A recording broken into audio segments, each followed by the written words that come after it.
একই সাথে আমরা অল্প সময়ের মধ্যে শিক্ষার্থীদের জন্য কয়েকদিনের মধ্যে চেষ্টা করবো সেটি বুকলেট আকারে সবার জন্য অ্যাভেলেবল করবার জন্য। এর বাইরে আপনাদের কোনো জিজ্ঞাসা ডাকসু সংক্রান্ত কিংবা ডাকসু নির্বাচন সংক্রান্ত বা আমাদের প্রস্তাবনা সংক্রান্ত যে কোনো জিজ্ঞাসা থাকলে, কোনো কনফিউশন থাকলে প্রশ্ন করতে পারেন। যে গণরুমের বিলুপ্তি হয়েছে, গেস্ট রুমের বিলুপ্তি হয়েছে, এটাই প্রথম যেখানে প্রথম বর্ষের শিক্ষার্থীরা তার মেরিট বেসিসে এবং কন্ডিশন বেসিসে সিট পায়। এবং এখানে বাংলাদেশের ইতিপূর্বে যে পলিটিক্যাল বাজে কার্যা ছিল সেটি একেবারে বিলুপ্তি সাজানো হয়েছে 5 তারিখের পর থেকে। আমরা কোনোভাবেই চাই না সেটা আবার ব্যাক করুক।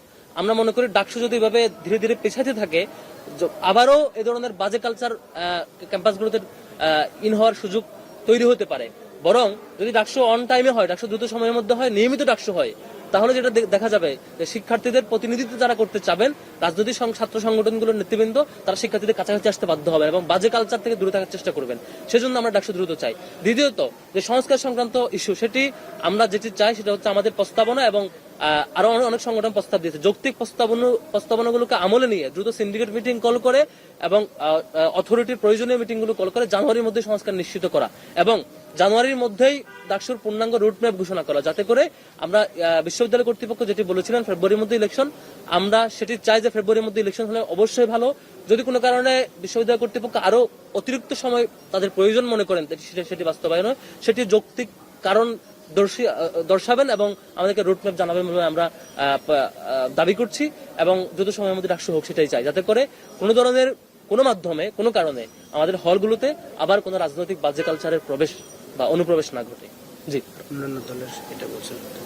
এবং অন্যান্য সংগঠনগুলোর বিরোধিতা থাকবে কিনা এ প্রশ্ন আসছে। সাধারণত ডাকসু একটি কম্পিটিটিভ জায়গা, সেখানে ছাত্র সংগঠনের মধ্যে কম্পিটিশন থাকবে, সেটিকে আমি প্রতিযোগিতা হিসেবে উল্লেখ করতে চাই।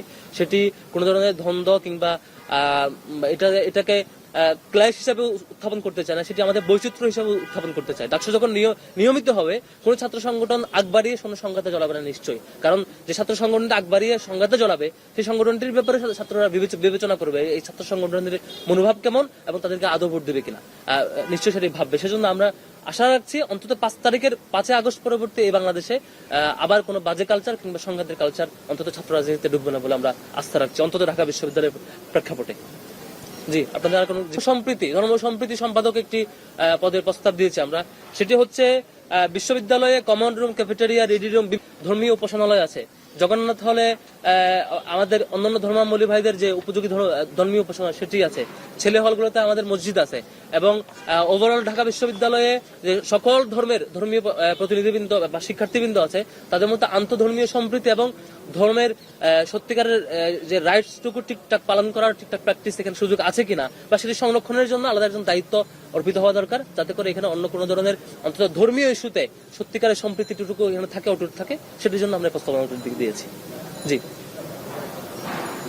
আর কোনো প্রশ্ন না থাকলে ধন্যবাদ, সাংবাদিক বন্ধুদেরকে ধন্যবাদ জানাচ্ছি।